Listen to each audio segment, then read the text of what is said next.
entende que você está resistindo a alguma coisa. Então eu ainda faço outra pergunta. Você hoje tem alguma coisa que precisa resistir? É certo também que todos nós precisamos resistir a muitas coisas. Algumas vezes a um doce, né? Porque o doce vai, então precisa dar uma resistida ali. Algumas vezes você precisa resistir no sentido de ter paciência para não quebrar a cabeça do menino, né? As mães aí sabem muito bem. Às vezes você precisa resistir no sentido de tentação. Tentação. E o tema, ele aborda justamente isso. Resistindo às tentações. Abra suas Bíblias, por favor, o livro de Romanos. Romanos, capítulo 5 e o versículo 7. Aliás, 17. Romanos, capítulo 5, versículo 17.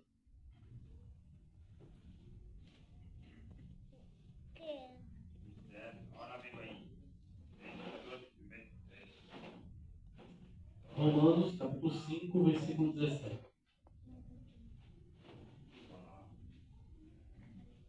Quietinho, Mateus. Quietinho.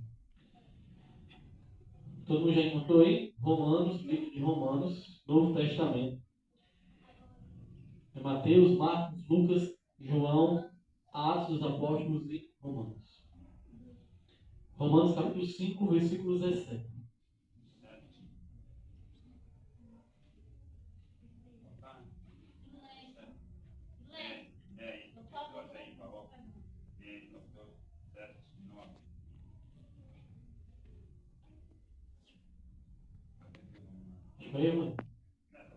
O texto diz assim, então: se pela ofensa de um e por meio de um só reinou a morte, muito mais os que recebem a abundância da graça e o dom da justiça reinarão em vida por meio de um só, a saber, Jesus Cristo. A saber, Jesus Cristo. Meus amigos, existe apenas duas histórias de tentações. Ou nós estaremos em uma, ou nós estaremos em outra. A primeira tentação que a Bíblia fala é justamente o de Adão e Eva, né? Quando a serpente ali no jardim do Éden engana a Adão e Eva e infelizmente eles caem. Mas aí a segunda tentação, e essa a mais importante de toda na história, foi a tentação no deserto, aonde o próprio Jesus Cristo derrubou Satanás. No jardim, Satanás derrubou Adão e Eva. Mas no deserto, Cristo derrubou a Satanás. Cristo derrotou a Satanás. Então veja, no lugar perfeito e santo, Adão e Eva caíram. Mas no lugar que não era perfeito e muito menos santo, Jesus Cristo venceu. Aonde Adão e Eva caíram foi justamente na tentação do desejo de comer algo, no sentido de alimento. Foi onde Jesus venceu primeiro. E Jesus disse: nem só de pão viverá o homem, mas de toda o quê? De toda palavra que sai da boca de Deus.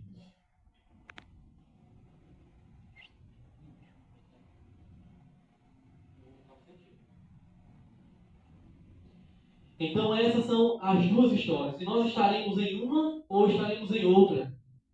Ou nós vamos ser fracos e cair, ou nós vamos ser fortes e resistir.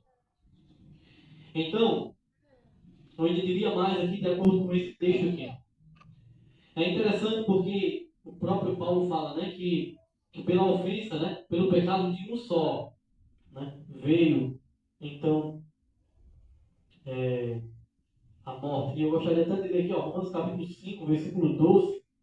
Ele diz assim, ó: portanto, assim como por um só homem entrou o pecado no mundo, e pelo pecado a morte, assim também a morte passou a todos os homens, porque todos pecaram.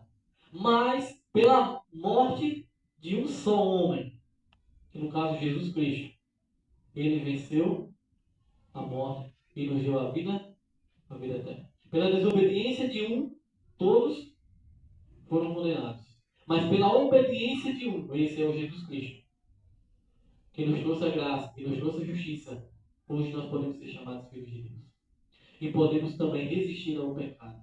E podemos também resistir às tentações. Paulo também diz que aonde abundou o pecado, superabundou a graça. É por isso que nós temos que louvar e adorar o nosso Deus todos os dias da nossa vida. Porque aonde abundou o pecado, superabundou a graça. Olha só.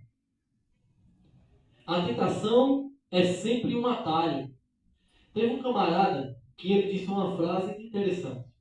Que tentação, ou que pecado, nada mais é, eu vou dizer tentação mesmo, é tentação. Tentação nada mais é do que Satanás lhe oferecendo hoje aquilo que Deus lhe prometeu dar no futuro. Vou repetir novamente. Tentação nada mais é do que Satanás lhe oferecendo hoje aquilo que Deus lhe prometeu no futuro. Eu lhe pergunto, imagine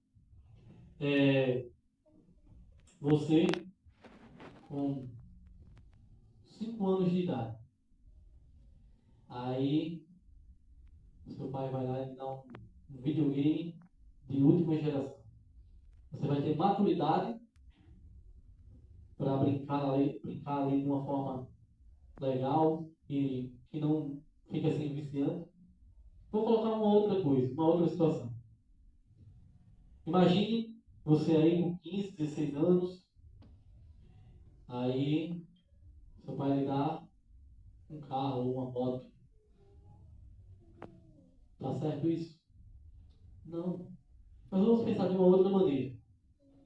Seu pai lhe faz uma promessa e diz assim, meu filho, é o seguinte, você está com 15, 16 anos aí. Quando você completar 18 anos, aí eu lhe dou a moto. Porque aí você já vai ser maior, você vai ter tirado a carteira, e aí você vai poder andar de moto tranquilamente. E aí você se aperreia, você diz, não, eu quero isso agora. Será que receber agora, nesse momento, seria legal? Obviamente que não. Né? Espera. E aí,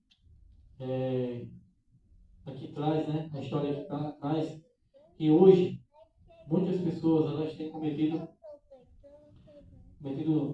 feito sexo antes do casamento, justamente porque não conseguem esperar a bênção que Deus prometeu para eles aonde? No casamento. Né? No casamento. E aí a gente vê e entende aonde estamos chegando, né? Aonde o mundo está chegando. Mas a tentação sempre é um atalho. Nunca pega atalho. Atalho você chega mais rápido, porém é muito mais perigoso. Fazer o certo, do jeito certo e na hora certa é a equação exata para que a sua vida seja bem sucedida. O nosso problema é porque muitas vezes a gente até quer o certo, mas da maneira errada. Ou, para conseguir o certo, fazemos da forma errada. Ou, às vezes, até queremos o certo, fazemos na hora certa, aliás, fazemos do jeito certo, porém, na hora errada. Então, que nós possamos seguir a palavra de Deus para que todas as coisas possam dar certo.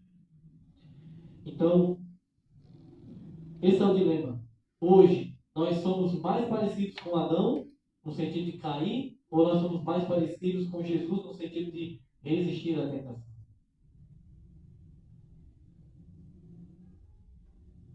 Adão, ele simplesmente ignorou a palavra de Deus. Porque Deus disse o quê? Não coma da árvore. Ó, tá vendo aí? Ó, você pode comer de todas as árvores que você quiser, menos de uma. Porque no dia que você comer dessa, você vai morrer. Você vai morrer. Mas Adão e Eva não deram atenção e simplesmente comeram do fruto. E aí eles não morreram imediatamente. Mas eu lhe pergunto, qual foi a consequência pior? Ou qual seria a consequência pior? Você morrer por algo que você fez ou você ver o seu filho morrendo? Entende? E aí vê o seu, né, Adão viu o seu filho morrendo, e não simplesmente vê o filho morrendo. Um morreu porque o outro matou. Com certeza que pesou na consciência dele. Se eu não tivesse comido daquele fruto, isso nunca teria acontecido. Mas aí Jesus venceu, porque Jesus ele viveu a palavra. Quando o inimigo chegou dizendo assim, ó, transforma essas pedras em pães.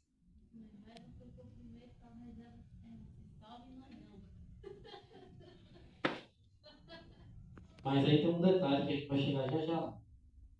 Entendeu? No detalhe, né? Eles pecaram primeiro. Né? E aí temos toda uma consequência, né? Hoje. Porém, tem um detalhe aí que a gente vai falar já já. Olha só o que diz aqui. 1 Coríntios, capítulo 10, verso 13. Essa linguagem aqui é um pouquinho diferente, mas olha. As tentações que vocês têm de enfrentar são as mesmas que os outros enfrentaram. Mas Deus cumpre a sua promessa e não deixará você sofrer tentações que não possam suportar. Que vocês não tenham forças para suportar. Quando uma tentação vier, Deus dará forças a vocês para suportá-la e assim vocês poderão sair. Ou seja, nunca virá uma tentação que nós não sejamos capazes de resistir. E se vier uma tentação maior do que a nossa capacidade, Deus nos dará forças e capacidade para resistir. Ou seja, não existe desculpa para cair na tentação. Detalhe: ser tentado não é pecado, porque Jesus foi tentado. Agora, obviamente, cair em tentação ou cair na tentação, isso sim é pecado. Então, algumas pessoas vão dizer, mas é porque a carne é fraca. Sim, a carne é fraca. Mas o que Jesus falou, o Espírito está pronto e o Espírito é forte. Então nós não podemos simplesmente, quando nós dizemos assim, a carne é fraca, é porque nós não permitimos que o Senhor atue nas nossas vidas. Porque quando permitimos que o Senhor atue em nós, Deus nos faz forte. O maior exemplo disso, os discípulos. Porque eles eram orgulhosos, eles eram alinheiros, eles eram vaidosos, eles eram incrédulos, eles eram uma ruma de coisa. Mas quando eles permitiram que o Espírito Santo atuasse na vida deles, se tornaram grandes homens. Homens de fazerem grandes proezas. Então, aí, Adão e Eva, eles pecaram, foram os primeiros. Sofreram as consequências. E muitas. Porque para eles, como diz Ellen White, a maior dor foi justamente ver uma folha cair. Foi uma folha cair. Porque eles sabiam que aquela folha estava caindo não porque elas fizeram por onde cair, mas que era por consequência de sua desobediência. Porém, uma coisa que todos nós precisamos diariamente é irmos ao trono da graça e pedir perdão e misericórdia a Deus pelos nossos pecados. Por todos os nossos pecados. Mas pelos pecados específicos. Porque é muito simples, né? Eu chegar e dizer assim, ó, me desculpa aí. Isso é muito simples. E Deus espera muito mais do que isso. Deus espera que eu e você cheguemos diante dele e digamos assim, Deus, hoje eu falei com a minha mãe. Dei uns gritos nela. Eu também falei com meu amigo, eu menti para ele que eu não queria conversar hoje com ele, não queria brincar com ele, então eu menti para ele. Eu também menti para o meu irmão, eu comprei uma rua de balinhas que não tinha nenhuma. Então Deus ele quer que nós especifiquemos os nossos pecados. Até porque, se eu digo assim, Deus me perdoa por tudo, pelo que você está arrependido? Eu preciso lembrar, identificar e pedir perdão e não fazer mais. Foi justamente isso que Adão e Eva fizeram. Eles se arrependeram dos seus pecados. Eles confessaram os seus pecados. Senhor, eu estava nu, eu tive medo e me escondi. E eles não cometeram mais esse erro. Então, as tentações que virão sobre nós, elas nunca serão maiores do que as nossas forças. E junto com as tentações sempre vem a promessa do escape. Sempre virá. Deus sempre vai nos deixar uma brechinha para que a gente possa escapar das tentações. Tem uma música de Carlos Roberto que eu gosto, e a música, ela diz, numa parte da frase, ela diz assim: mas todo dia vem as tentações. Mas todo dia o pecado vem. Só que aí ele diz na música: mas eu escolho, Deus. Aqui está o segredo. Aqui está o segredo. O problema é que nós seres humanos, e nós crentes principalmente, nós somos assim. O pecado está ali onde Mateus está. Aí eu meio que tipo assim, deixa eu ver até onde eu posso ir. Aí vai chegando mais perto. Vai chegando mais perto. Quando na realidade deveria ser totalmente o contrário. Ah, o pecado está ali, ó. Eu vou passar lá. Sabe quando você tem medo de um bicho? Por exemplo, né? Calma tem medo de sapo. Calma, tu passa por perto do sapo ou tu passa por longe? Muito longe. Tu tem medo de quê, Vinícius? Tu tem medo de cobra? Aí tu, quando tu vê uma cobra, tu passa por perto ou por longe? É desse jeito que a gente tem que agir com respeito ao pecado. Mas sabe o que é que acontece? A gente não somente olha, a gente se acostuma com ele. Não, isso aí não tem problema não. Só isso aqui? Não, só isso aqui não vai me tirar do céu, não.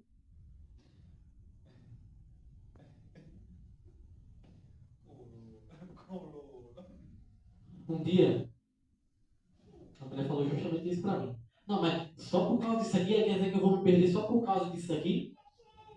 Né? Mateus. Nós deveríamos fazer justamente dessa maneira. O pecado está ali, passarmos a légua de distância dele. Arrodear. Se possível, nem olhar para ele, nem ver. Mas sabe qual é a questão? Vamos dizer aí, né? Tá ali pelado. Aí o cara faz mais assim aí. Como disse uma vez um amigo meu, deixa eu arriscar pelo menos o olho, né? Infelizmente, é assim que a gente tem feito. Não deveria ser. Cristo precisa estar no controle da nossa vida. No momento em que Paulo permitiu que Deus conduzisse sua vida, ele deixou de ser perseguidor e se tornou um perseguido. Ele deixou de pregar aquilo que ele achava que era o certo e passou a pregar aquilo que Jesus estava dizendo para ele pregar. Paulo, antes, era considerado uma joia a Deus. Era considerado pelos fariseus uma joia. Mas ele, depois que se encontrou com Cristo, ele largou aquele negócio ali, embora ele fosse ganhar dinheiro, ser muito rico, né, poderíamos assim dizer, para ser um servo de Cristo e ter a esperança e a certeza da salvação em Cristo Jesus. Cristo precisa estar no controle da nossa vida em todos os aspectos, no físico, no mental, no espiritual, todos os pensamentos. Outra coisa também, agarre-se às suas fortes convicções. Lembra da história de José? Lembra da história de Daniel, Ananias, Azarias e Misael? Que às vezes o pessoal esquece, né? Só chama de Sadraque, Mesaque e Abednego. Esse não é o nome deles. Mas enfim, diante de milhões, milhares de pessoas, eles foram os únicos a ficarem em pé. Por quê? Porque eles tinham o quê? Convicção. Eles tinham convicção daquilo que eles acreditavam. Eles tinham certeza daquilo que eles acreditavam. Eles conheciam a palavra e estavam firmes. Sabe o que acontece hoje? Nós somos adventistas do sétimo dia. Aí estamos trabalhando em um lugar, aí o patrão chega, aí diz: meu amigo, é o seguinte, as coisas não estão dando certo. A partir de hoje você vai ter que trabalhar no sábado. E se você não trabalhar no sábado, você vai ser despedido. Aí a pessoa se desespera: eita, meu Deus, e agora? Não sei o que, eu vou perder o emprego. Eu não posso perder, porque se eu perder o emprego, como é que eu vou sustentar a minha família? Aí sabe o que acontece? Ele vai lá trabalhando no sábado. Aí se alguém for questionar ele, aí ele vai dizer assim: não, mas Deus sabe do meu coração, eu estou fazendo isso só por causa da minha família, não posso ver ninguém morrer de fome, minha filha pedindo comida e eu não tenho o que dar. É difícil? É difícil, é complicado. Graças a Deus nunca passei por isso. Mas já visitei uma pessoa que estava numa situação dessa. Só que Detalhe, depois que ele começou a trabalhar no sábado, ele começou a faltar aos cultos na igreja. E até hoje não voltou aos braços de Cristo. Aí tá lá, nós somos adventistas do sétimo dia. Mas aí vem um professor lá muito doideira, ele diz assim, a prova vai ser na sexta-feira à noite. Ou você vem ou você está reprovado. Professor, eu não estudo na sexta-feira à noite porque já é sábado para mim. Tinha religião, tal, tudo mais, não sei o que. Tá aqui, ó, tem um papelzinho aqui que me... Né? Esqueci o nome do negócio. Declaração, né? Não estudo. Ah, se não vier, não tem como repor. E aí o que acontece? A pessoa vai fazer a produção. Que convicção você tem da sua crença? Eu quase fui reprovado. Mas graças a Deus teve um negócio chamado prova bimestral. Né? E essa prova foi na segunda-feira e eu fiz e eu tirei um 8. E aí eu escapei. Irmãos, precisamos estar firmes nas nossas convicções, porque se nós não estivermos firmes, as tentações vão nos derrubar. A chave de tudo é nunca depender de sua própria força. Paulo disse assim, Senhor, tira o espinho da carne. Aí Jesus disse, não vou tirar. Senhor, por favor, está doendo, tira o espinho da carne. Não vou tirar. Senhor, por favor, tira o espinho da carne. Não vou tirar. Por que o Senhor não vai tirar? Porque o meu poder se aperfeiçoa na sua fraqueza. Porque quando você acha que você é forte, eu não posso fazer nada. Mas quando você diz que realmente eu não posso fazer nada, aí eu posso fazer alguma coisa porque você se entregou em minhas mãos. Eu já falei aqui várias vezes. Sabe quando você está procurando dinheiro, por exemplo, você está lá o boleto para pagar, só tem hoje para pagar. Aí você procura, aí você cansa de achar e procurar, aliás. Aí você diz assim, Senhor, oh meu Deus, onde é que está esse negócio? Meu Pai do céu, por favor, me ajuda, Senhor, a achar esse negócio, porque se o Senhor não me ajudar, não sei onde é que eu coloquei, não. Aí de repente, ó. Ou se não, vai lá no armário, aí quando abre, tá lá o negócio. Parece que foi mágico. Porque quando nós tentamos fazer as coisas com nossas próprias forças, nós só afundamos. Mas quando nós nos entregamos a Cristo, a força dele é o nosso poder. Por isso, nunca dependa de si mesmo, principalmente para resistir à tentação. Todas as pessoas que acharam que eram fortes para resistir à tentação acabaram caindo. E o maior exemplo deles, Sansão. Ele se achava forte demais e acabou caindo. Quando você vê o pecado, corra rápido, mas para longe do pecado. Mas abram suas Bíblias aí, ó, 2 Timóteo, capítulo 2, verso 22. 2 Timóteo, capítulo 2, verso 22. Olha o que Paulo diz para nós.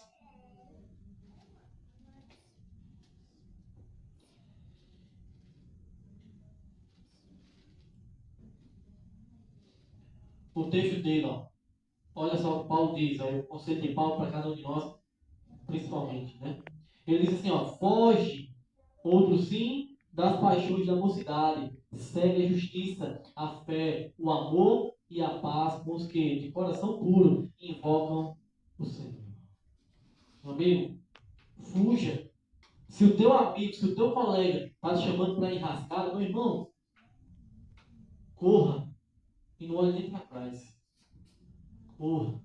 Se você está vendo que o caminho que você está indo está começando a ficar obscuro, um negócio que não está legal, não é de acordo com a palavra, com a vontade de Deus, foge, meu irmão. Foge. Paulo diz que nós devemos andar. Andar com os que invocam o Senhor, com os que têm coração puro. Porque as más amizades corrompem os bons costumes. Fuja das tentações e se jogue nos braços do Senhor. Outra coisa também. Às vezes nós passamos por problemas grandes. E que esses problemas, eles não passam assim de uma hora para outra. Não é simplesmente você fechar os olhos, Deus, por favor, tire isso de mim, e aí de repente passa. Não. Eu vou contar duas situações. Uma não era minha, e a outra. A primeira é de um rapaz, ele era viciado. Mas ele queria servir a Deus. Só que era muito complicado.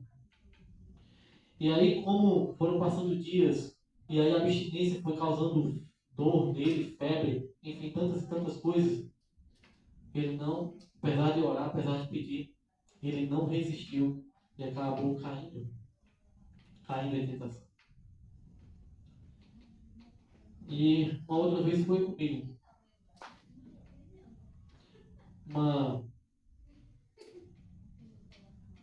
situação assim bem parecida, mas aí eu orava, eu dizia para Deus, olha, você sabe com Deus, eu disse, Deus, tu sabe que pela minha vontade, a minha vontade é de fazer. Pela minha vontade eu já estaria lá. Mas eu sei que essa não é a tua vontade. E aí eu começava a lembrar de textos bíblicos, como o Salmo 119,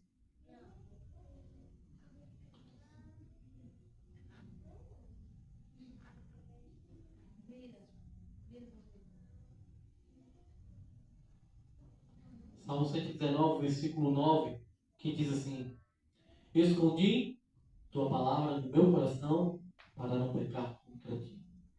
E o versículo 11 diz assim, como pode um jovem guardar puro o seu caminho, observando segundo a tua palavra?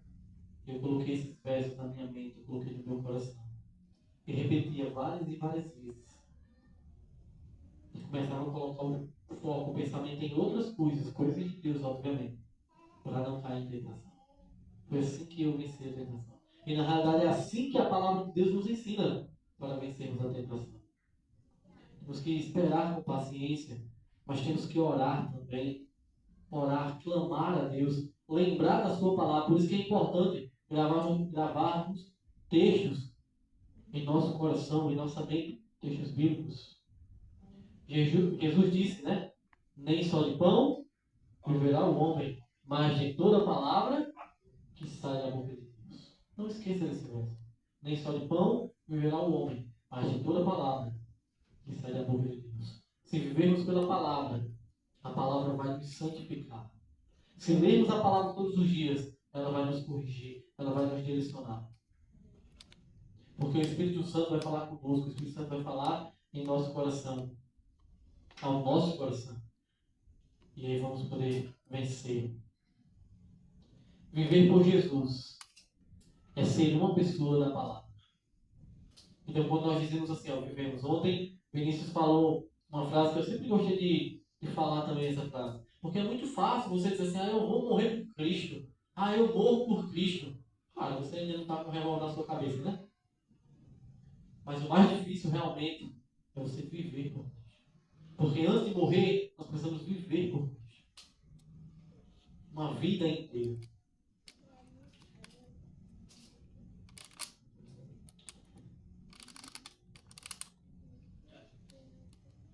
Quando você olha para você, quando você olha para você, quando você olha para o seu caráter, quando você olha para os seus sentimentos, para as suas emoções, quando você olha no espelho, olhando-se fisicamente, você consegue visualizar Jesus em você?